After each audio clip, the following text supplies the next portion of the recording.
Olá, seja bem-vindo a marcoteles.com.br. Hoje eu quero conversar com você sobre uma coisa muito importante e preocupante no meio evangélico, né? Mas que nós devemos estar atentos para evitar cair nessa esparrela, como se diz assim, né? Porque atualmente nós temos visto o diabo atuando para derrubar a igreja, né?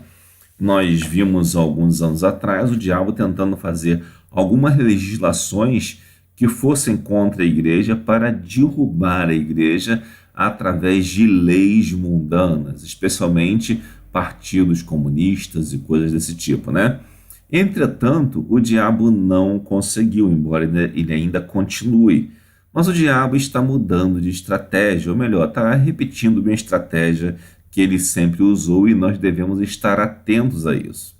O diabo agora está usando pessoas de dentro da igreja para destruir a igreja. E agora está de uma forma mais complexa, porque algumas pessoas pensam que a igreja se tornou lugar de riqueza ou lugar de honra ou qualquer coisa parecida. Não querem mais servir, querem ser servidos.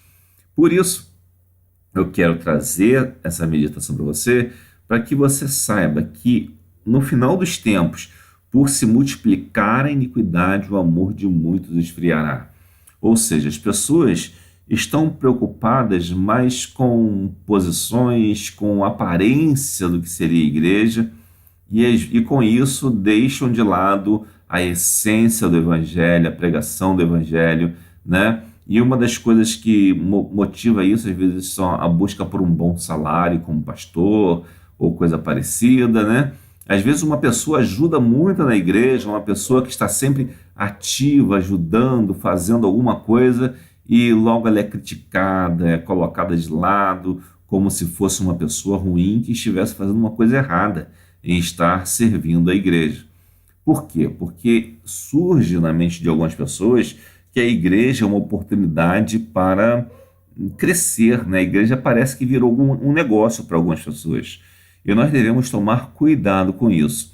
Se você é um crente e passa por um problema desse, lida com pessoas para as quais a igreja virou um negócio e não necessariamente a casa de Deus, um lugar de oração, um lugar de fazer as coisas, mas que estão tentando, digamos assim, planejar coisas para a igreja para que ela cresça simplesmente como instituição e não como corpo de Cristo, é necessário que nós tomemos cuidado com isso.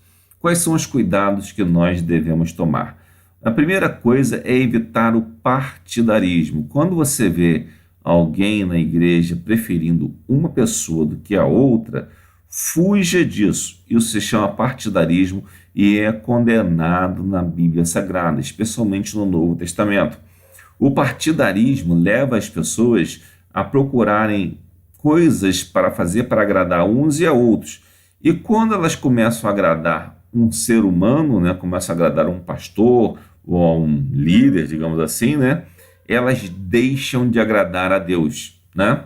Ou seja, você não pode agradar a Deus e a Mamon ao mesmo tempo.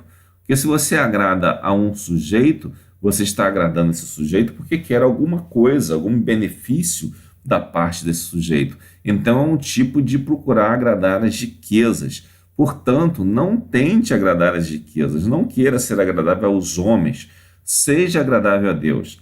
Outra coisa, se você faz coisas boas para a igreja, se você ajuda a igreja, se você está sempre fazendo o melhor e mesmo assim te perseguem, ore a Deus, ore a Deus, ore a Deus para que tudo seja resolvido.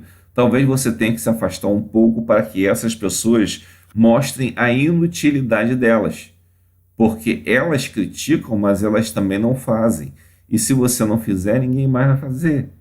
Já reparou isso? Mas há uma certa briga, né, de algumas pessoas que pensam que cargo é tipo uma honraria, não, cargo é uma servidão, né? Na verdade, o servo de Deus, servo significa escravo. Você é escravo de Deus fazendo a obra dele.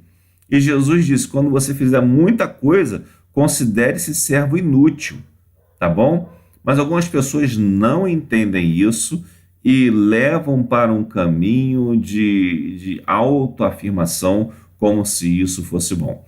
Portanto, você que é um cristão, um servo de Deus, valorize-se como servo, ou seja, se as pessoas tentam te humilhar, te ofender, entregue na mão de Deus e continue pensando: eu sou servo, eu estou certo, eu estou fazendo o que deve ser feito. E aqueles que estão fazendo coisas que não são de servos, que são de líderes, né? Aliás, você já deve ter reparado, procure na internet assim, Congresso de Servos Evangélicos. Você não vai encontrar nenhum. Aí depois você vai, bota e procure Congresso de Liderança Evangélica. Tem centenas de congressos de liderança evangélica. Por quê? Ninguém quer ser servo. Todos querem ser líderes. E não é líder a questão da igreja que a igreja precisa. A igreja precisa de servos. Líderes são sempre de menos, né? E não são tão necessários quanto servos.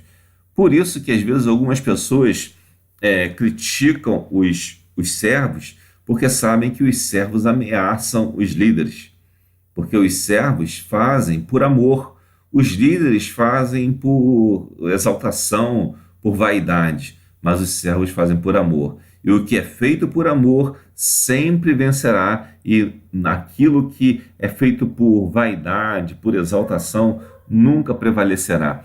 Pode até ser que essa pessoa tenha algum sucesso por algum período, mas no final nunca será bom. Mas agora, se você é servo, você será abençoado por Deus. Deus te abençoe rico e abundantemente.